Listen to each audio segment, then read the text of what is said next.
If you've just started playing Subnautica 2, you probably spent your first few minutes just swimming around, admiring the ocean, and enjoying the fact that literally everything around you wants to either confuse you or eat you. But once that first wave of excitement wears off, reality kicks in fast. You'll quickly notice that almost every upgrade, tool, and survival item depends on gathering resources, and some of them are way more annoying to find than others. One of the biggest early game roadblocks for a lot of players is Sulfur. You always seem to need it right when you don't have any. In this video, we're going to show you exactly where to find Sulfur in Subnautica 2, what areas you should explore early, and how to avoid wasting time searching random caves with empty pockets and low oxygen.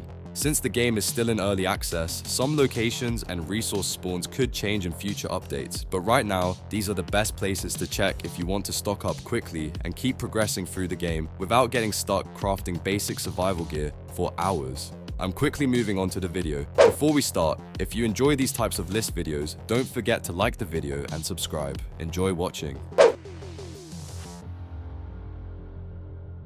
Sulfur in Subnautica 2 is one of those resources that suddenly becomes incredibly important the moment you start crafting more advanced gear. The tricky part is that you cannot just grab it right away. First, you need to push the main story far enough to free an angel's comb from its infection and unlock the heat resistance adaptation. Without that upgrade, the area where sulfur spawns is way too dangerous to explore comfortably. Once you finally get the adaptation, that is basically the game telling you, alright, now you are ready for the good stuff.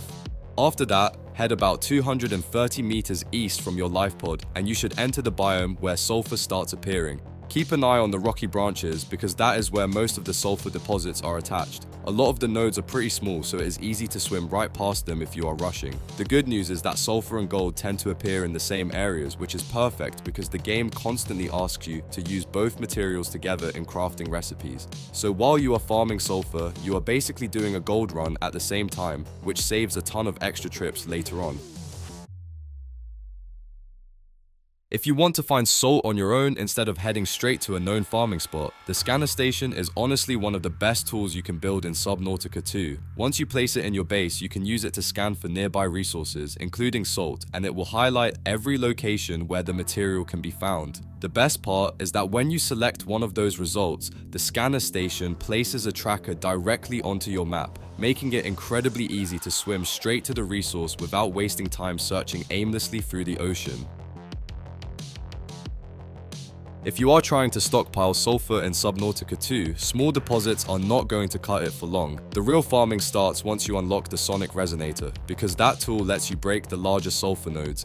These bigger deposits are absolutely worth the effort since each one can drop 4 to 5 pieces of sulfur. Once you find a good farming route, you can fill your inventory surprisingly fast and avoid making constant resource runs every time you need crafting materials. The first farming spot is probably the easiest and most satisfying one early on. Head about 457 meters east of your life pod at a depth of roughly 22 meters. When you arrive, you should notice a huge rocky peak stretching up toward the surface. The entire thing is covered with sulfur deposits, and honestly, it feels almost unfair how much you can gather here in a single trip.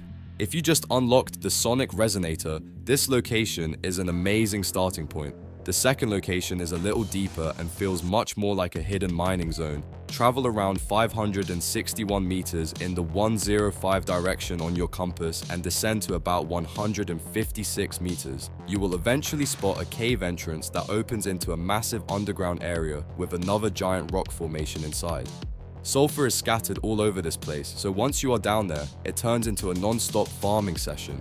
Just make sure you bring enough oxygen and inventory space because it is very easy to stay longer than planned. For late game players, the Axum biome becomes one of the best sulfur farming areas in the entire game.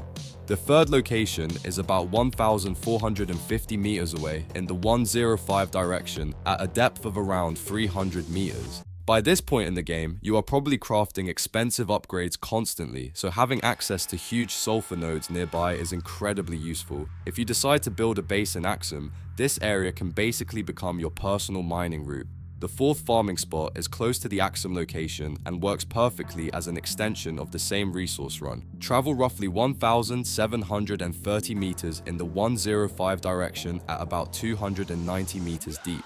Since it is so close to the previous area, many players just farm both spots back to back for maximum efficiency. Between these two late game locations, you can collect enough sulfur to handle almost any crafting project without worrying about running out anytime soon. The video ends here. See you in another video. Don't forget to subscribe.